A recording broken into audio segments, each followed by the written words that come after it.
Hey everyone, hope you're having a great holidays. This video we're going to talk about the 10 board games that I've bought in 2020. Now, some of you may know that a couple of years ago I went through a 12-month board game ban and it was a really good cleanse. Highly recommend to everyone, especially those who are bursting, whose bookshelves are bursting from the seams. But one of the great things about the ban was I came out with some rules so I don't go crazy again by a game every time I see it. One of the biggest and best rules, I think, is you should only buy a game after you have played it. So that's going to restrict you on what you can buy. But it also means that you only ever buy the games you like, because after you've played it, you can make an assessment for yourself as opposed to following the hype from the internet or from your friends. It's like you played the game, so you know it's great. So we'll just jump down to the countdown. Let's say countdown, but it's not going to be like, 10, 9, 8. It's just going to be going from January all the way to December, the 10 games that I've bought this year. The first game that I acquired in 2020 was Ecosystem. So I played this game at GLOG back when, social distancing wasn't a thing and we could still have, social board game sessions at the local library. I got to play this game, and it's kind of like Sushi Go, where you're drafting cards around the table, but unlike Sushi Go, you're actually doing something with your cards afterwards. So think of it as kind of like a mashup between Sushi Go and Arboretum, where the cards you draft, you're putting down in a layer, kind of like King Domino as well, which won Game of the Year a couple of years ago. And so I'm a big fan of drafting in general, except when drafting is the only part of the game. So games like Seven Wonders of Sushi Goes, they're alright, but games like Innis and Ecosystem, amazing. So that was my first game purchase of 2020. The second game that I bought this year was the game I played the most. I bought it in March, and so it gives it more time to be played, but I played it 25 times, and that game is Point Salad. Now, Point Salad is one of those games where it's super quick and easy to teach, so you can play with new friends who've never played the game before, and you won't have that 1 hour rules overhead. And that's kind of why I like games of this size. And the thing I like is, one of the things I like about Splendor as well, which is one of my favorite games of all time, is on your turn, you just do one small simple thing.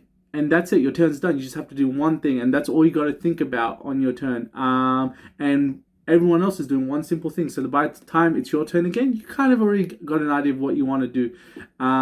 It's a really, really good two-player game, because kind of like Splendor as well, it's like what's on the table is what's available for people to purchase, and you taking something away from someone is always much better in a two-player game, because you're taking, like, it adds to the strategy and depth of the game versus trying to, block other people when it's like, say, a six-player game, which this can go up to.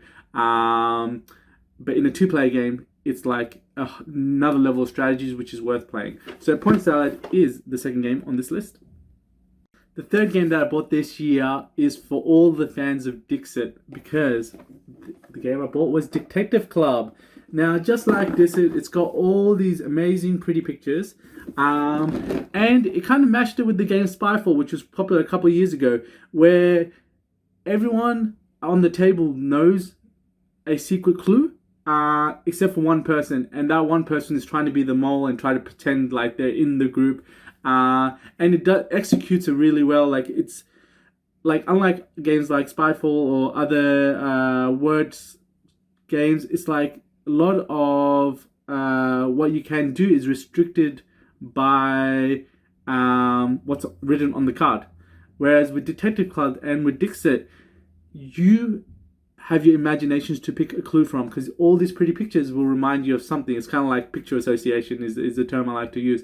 And so games like this are really fun in a more casual setting, and it's actually got like a more meatier game around it than Dixit, because of that whole, we've got to find the mole. And every round the mole changes, so it's like, unlike other mole games who, we've got to figure out the mole for the whole game. The rounds are short, and so there's a chance that you might be the mole throughout the game. And so that's a little bit exciting, which I kind of like. As I'm about to rule my fourth game that I bought this year, I'm kind of noticing a trend that, like, I'm buying a lot of small box games. And maybe that's because it's way easier to justify buying a small $25 game than an $80 game. But this one is also a great one, and this is Memoir. It's a memory game. I don't think I had another memory game in my collection, so it's like really cool to add like a new mechanic to the library. What it really does well is it's not just simple like matching and then the cards disappear kind of thing. Every round, the board resets, but the pieces are on the same spot. So the longer you play the game, the better and better you get at the game because it's the same layout, which is kind of what I like, similar to Monica's, which is another great party game where you play it over 3 rounds, but it's always the same cards coming out. And same thing with Memoir, it's like you feel this feeling of mastery, which you don't get in board games on your first play, because you play board games like, oh, I get it now. Whereas in Memoir, every round, you're getting better and better at the game on the spot, and so it feels really good that way. And so yeah, highly recommend Memoir.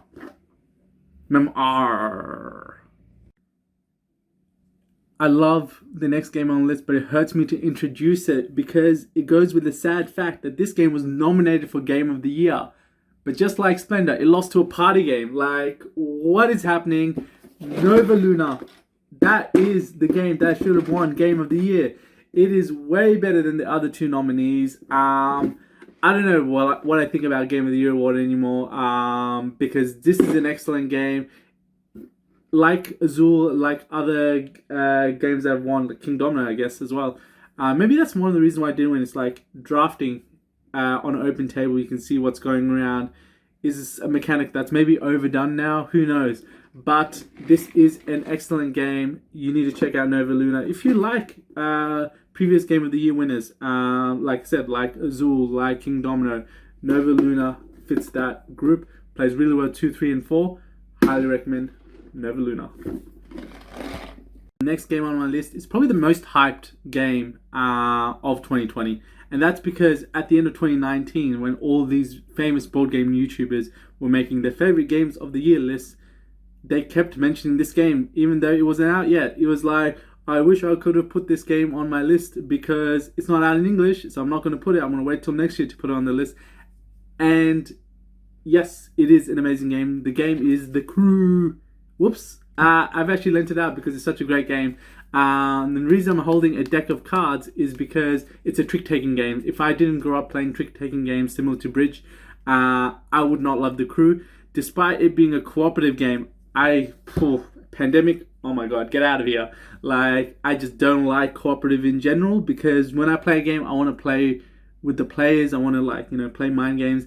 And trick-taking is that. Like, I grew up on trick-taking, and even though this was a co-op game, you're actually still using the same brain power that you use in trick-taking to complete the missions, because the theme is that you're a space crew and you're working together over obstacles, and the game introduces these rules that you have to fulfill in order to finish the game. And so the 6th game on this list is The Crew.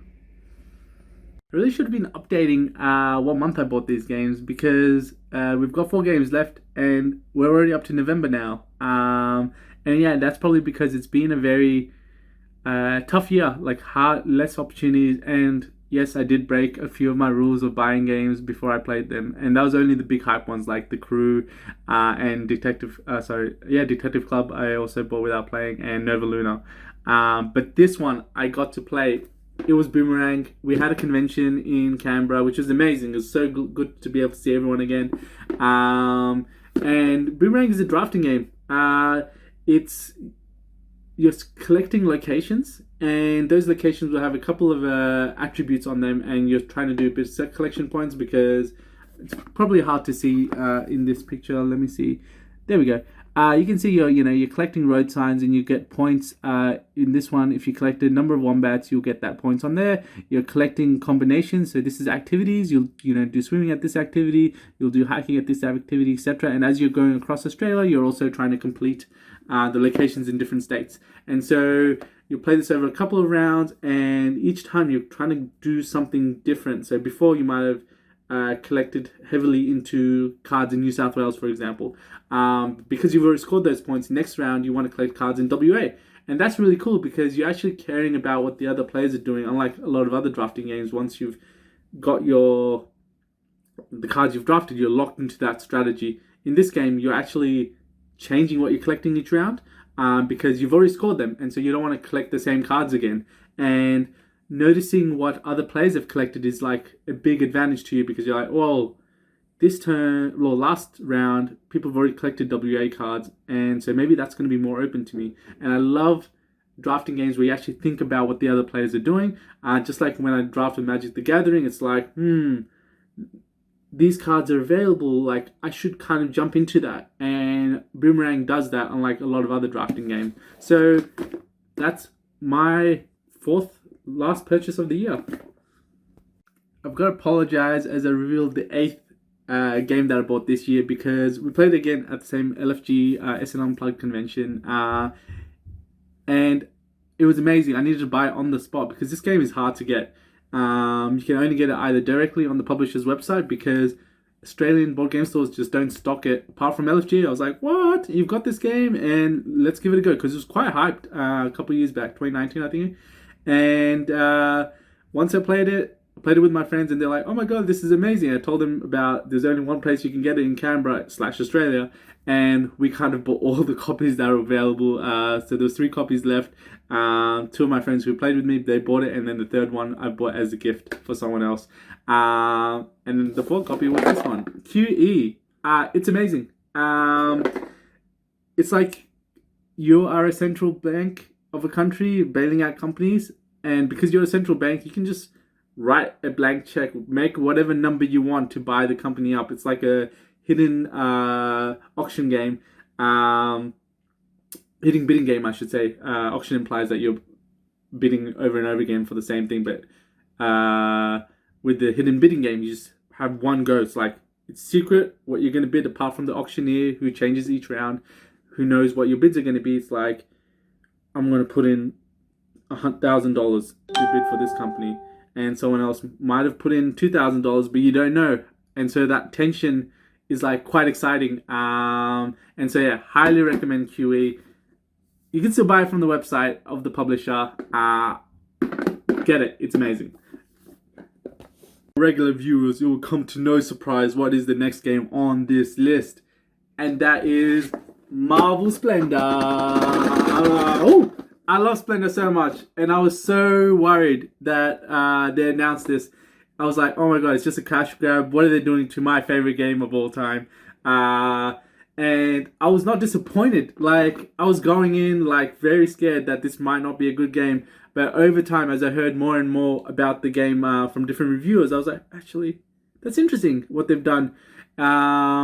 And so they've added a couple of rules. You've got all the Marvel characters on the cards. And so for Marvel fans, auto buy. For Splendor fans, auto buy as well. And yeah, I bought it without playing it. But I'm so happy that I loved it. And that is Marvel Splendor. The last game on my list for my 10 purchases of 2020 was actually the hardest purchase I made this year. It's because it is a more expensive game. It's around the $90 retail mark. And when the game gets that expensive, it's like, oof, I don't want to auto buy it. I want to like play it before I buy it. Listen to that rule that I made up. And it was so difficult not to buy it in advance because it is a franchise which I've loved as a kid. And that game is Dune Imperium. It's a deck builder, worker placement / area control game. It's got a bit of everything chucked in. I love deck builders. I love Dune. And I was like, oh my god, I want to buy it. And as I was waiting to play it, like, I'm like, none of my friends are buying it. What's happening? Okay. Oh no, this store sold out. Okay, I'm going to buy it again. No, this game's sold out. Oh, and it's getting more expensive as more and more stores are selling out. And so I was like, all right, before it completely sells out in Australia and I have to wait for a second printing sometime later, I'm going to go make a post on Canberra Board Game Group and be like, hey people, I know this game's out and I've got this rule of I can't play before I buy, so I can't buy before I play.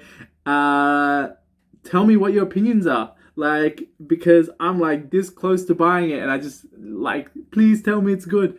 And one of the people who replied, he's one of the admins of the board game group. He was like, "Hey, you want to play? I'm free this week," and I'm like, "Yes, yes, please, let's play, let's play." And I played it, and I loved it, and oh my god, it's like, if you like deck builder games, kind of like, it's by the same designer as Clank, but it's got a bit more going than it. So Clank, forget about it. But Dune, amazing game, especially if you love the franchise. Again, auto buy. And I was like so close to auto buying, but like, man, this story of waiting, maybe it's like made me love the game more because of that. You know, have to overcome adversity in order to purchase the game, kind of feel to it. But yeah, Dune Imperium, it's amazing. And so yeah, that's gonna wrap up the 10 games that I've bought this year.